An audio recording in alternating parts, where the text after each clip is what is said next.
presentación Ya. de usted y vamos directamente a la primera pregunta. Amigos, les habla David Santalla Barrientos, Walter David Santalla Barrientos, de profesión actor y director. Tengo varias profesiones también, soy dibujante, he estudiado construcciones civiles y en vez de hacer obras de construcción, hago obras de teatro. Le voy a presentar una frase y usted me podría dar su opinión, ¿no? ¿Qué es para usted o qué significa para usted espíritu joven, la mejor medicina? Espíritu joven, la mejor medicina. Yo le agregaría más bien espíritu optimista. Porque a veces hay viejos que son de espíritu joven, de espíritu optimista. Ser optimistas, ser positivos, tener ganas de triunfar, eso es importante. Si un vendedor le dice, no me va a comprar, ya está diciendo no, está negando. Entonces psicológicamente empezamos perdiendo. Hay que ser optimista. Para usted lo mejor es este producto. Haga la prueba, así, mirar de frente, sonreír, etcétera, ¿no? Eso para los vendedores, ¿no? Ahora, para emprender algo, siempre hay que empezar con el análisis del problema y buscar la solución, no buscar más problemas. No soy el indicado para decir cómo hay que hacerlo, pero mejor es hacerlo que no hacerlo. Bueno, a lo largo de estos años podemos ver la reconstrucción que ha tenido la comedia, en sí la reconstrucción que ha tenido todo, ¿no? Todo ha ido cambiando mediante el paso del tiempo, ¿no? Entonces nos podría explicar más o menos cómo ha sido esta transformación de la comedia, que usted empieza más o menos en 1969 con Ali y Baba, ¿verdad? El 61. 61, sí. Con Ali y Baba, sí. Con Hugo Paul, junto a Hugo Paul. Sí. Esos primeros pasos, llega Santallazos, llega los personajes, llega Toribio, llega Emilla, el Negro Domingo, Doña Liboria, Emilla Salustiana. ¿Cómo ha sido este recorrido y esta transformación que igual ha tenido su teatro, su comedia? Bueno, empezó todo en radio. La radio antes era el principal vehículo para la comunicación, pero después sufrió el teatro. Cuando ya entramos al teatro, la gente tenía interés en ver qué pasaba con los personajes que habíamos creado, y ahí era el reto, crear personaje visible y no audible. Pero la gente aceptó, incluso yo quería contratar a una actriz para que haga el papel de la Salustiana, pero como no había damas que quieran hacer comicidad, tuve que hacerlo yo y la gente lo aceptó.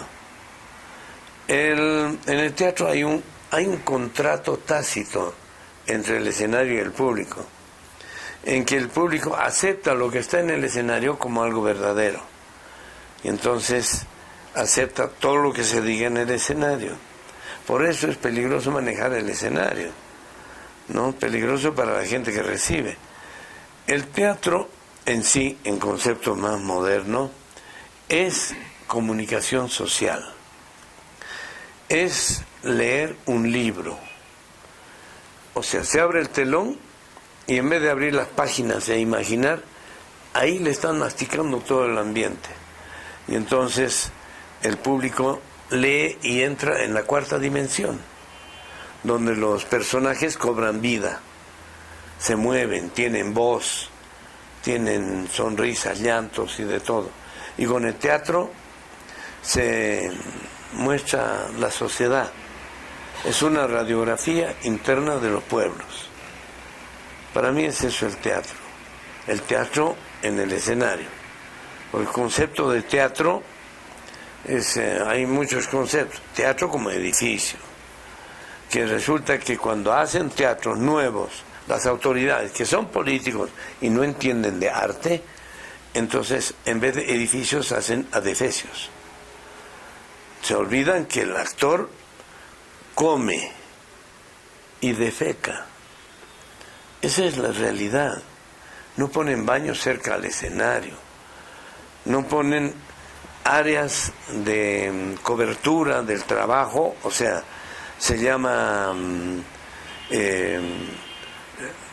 módulos de espacio, donde el actor se tiene que mover. Y hay otros módulos de espacio donde la gente tiene que ensayar. Hay que estudiar lo audible del ambiente. Que una lluvia no te produzca una suspensión de faenas. Tiene que venir un tipo de techo donde sea acústico y que te encierre lo de adentro, pero no te haga entrar lo de afuera, ¿no? En fin, hay muchas cosas que muchos arquitectos se han equivocado. Solamente hacen auditoriums y con eso creen que han solucionado el problema de teatro. Serían un poco más las comodidades que le podría dar, no a los espectadores, sino al que ofrece el ¿no? Así como se hace una cancha, sin pelota de fútbol no juegan fútbol, ¿no? Entonces hay que poner todos los elementos. Y en el teatro el escenario tiene dimensiones a los lados y dimensiones hacia adelante y hacia atrás. Y luego hay que estudiar la acústica correspondiente, porque antes no se usaba micrófonos, pero como la gente mete bulla, porque lo primero que tiene que hacer la gente es colaborar con silencio, y entonces se tienen que poner micrófonos para aumentar el volumen de la voz, pero no el volumen como si fuera una ópera rock, no.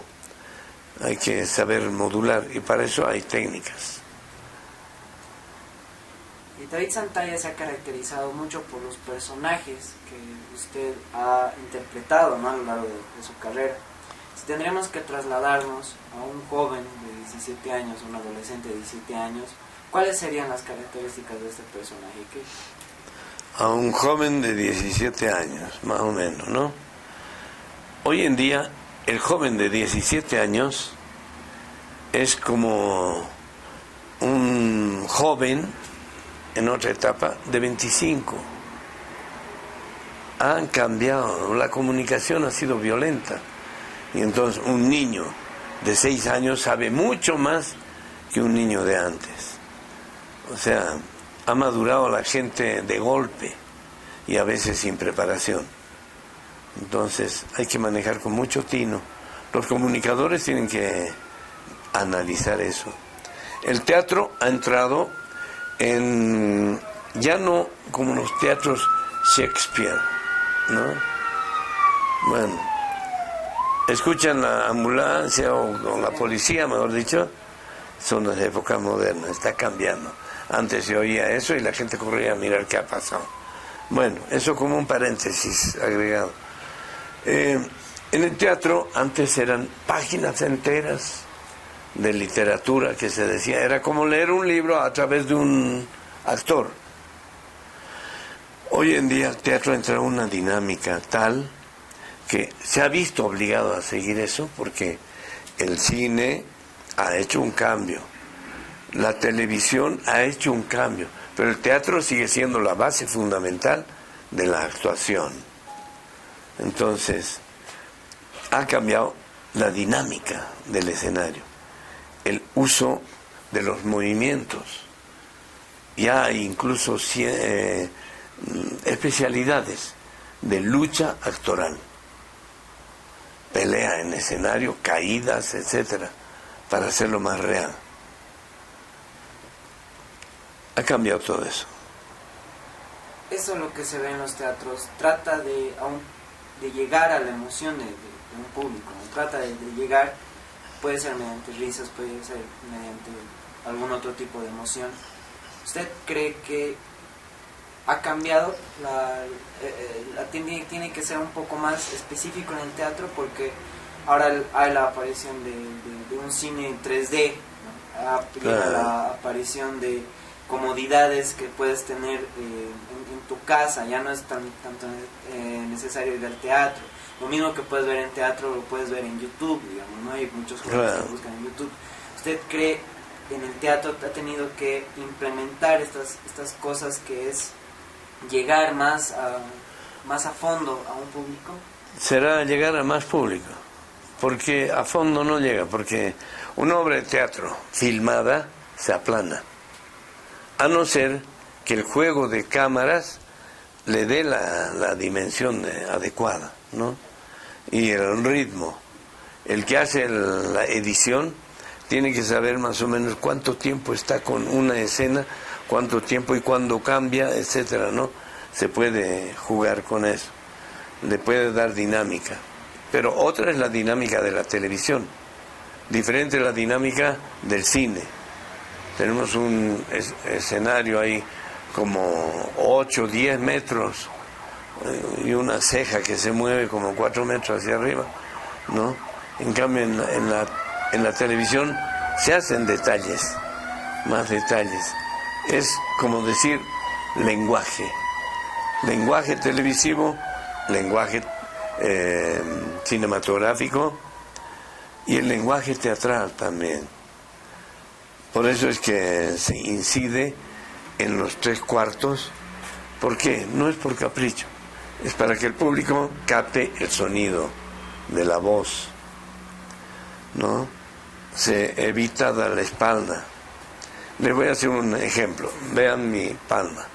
Entonces va hablando y se da la vuelta y ya no se oye mucho aquí y de repente vuelve a darse la vuelta. ¿Ven? Ahí efecto de la voz. Por eso que se usan micrófonos para mantener un sonido uniforme. Nos hacen falta escuelas de teatro, eso oí decir. Hay la posibilidad de hacerlo, lo que no hay locales. No existen locales. Es muy difícil, hay que hacer en un ambiente muy chiquito y solamente con 30 alumnos, y tomar prueba cada uno lleva tiempo. Muchos alumnos creen que con un taller ya son actores, ¿no? Aprenderán eso, pero hay muchos esos que hay que cumplir. O sea, no es tan fácil. Es como alguien dijo al teatro de comedia, decía, el teatro facilista, dijeron. Claro, es fácil hablar sin conocer. Facilista. Lo que pasa es que el de la gran literatura que le hablan ha evitado hablar como el pueblo, porque desde el teatro había la discriminación. Los otros no, para el pueblo no, tiene cosas ordinarias. Existía discriminación y era herirnos a nosotros mismos los bolivianos. Mucha gente al escuchar música folclórica decían, no pues, es indiadas, así. ¿Cómo es posible que hable eso una persona? Incluso hasta van a misa, ruegan a Dios. Pero ¿por qué no va a rogar a un Dios rubio y el otro a un Dios más oscurito? Y como no es así, tenemos que aprender a ser más democráticos, a aceptar las diferencias. En la mutua tolerancia está el convivir mejor. Listo. Ya, ok. Muchas gracias.